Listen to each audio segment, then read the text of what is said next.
Trapstar s'est tuée toute seule. Il n'y a pas si longtemps, c'était LA marque de streetwear UK.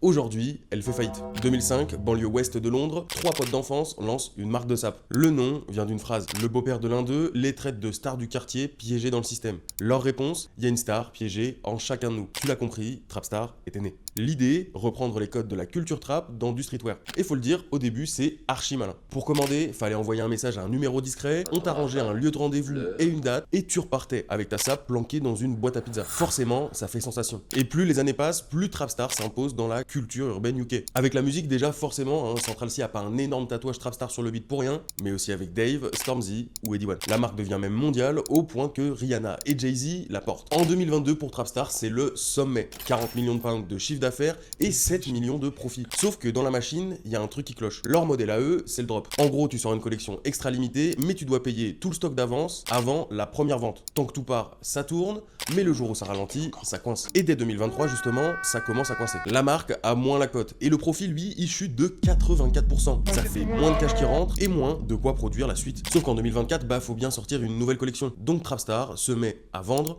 des produits qu'ils n'ont même plus les moyens de produire. Résultat, toi tu commandes, tu payes et ton colis, lui, il arrive maxi en retard, plusieurs mois, voire jamais. Mais le pire dans tout ça, Trapstar décide de même pas assurer le service client. Peu à peu, la marque perd l'essentiel, la confiance d'une communauté bâtie sur 20 ans. Alors forcément, les mauvais avis s'enchaînent et Trapstar tombe dans un cercle vicieux. Plus la réputation coule, moins ça se vend et moins ils ont les moyens de produire la suite. En 2024, le chiffre d'affaires est carrément divisé par 2. Mais le plus fou, c'est que pendant que la boîte coule, les 3 dirigeants, eux, se versent 3,6 millions de pounds par an. On arrive en 2026 avec le dernier coup de poker, moins 99% sur tout le site pour espérer faire rentrer du cash et relancer la machine. Mais malheureusement, c'est déjà trop tard.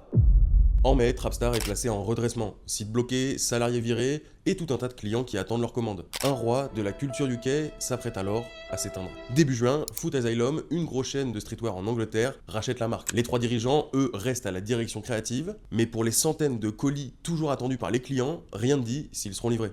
Alors, est-ce possible de relancer la marque Trapstar? Le temps nous le dira. Mais toi, t'en penses quoi? Dis-le moi en commentaire, n'hésite pas à liker, t'abonner, car crois-moi, c'est que le début.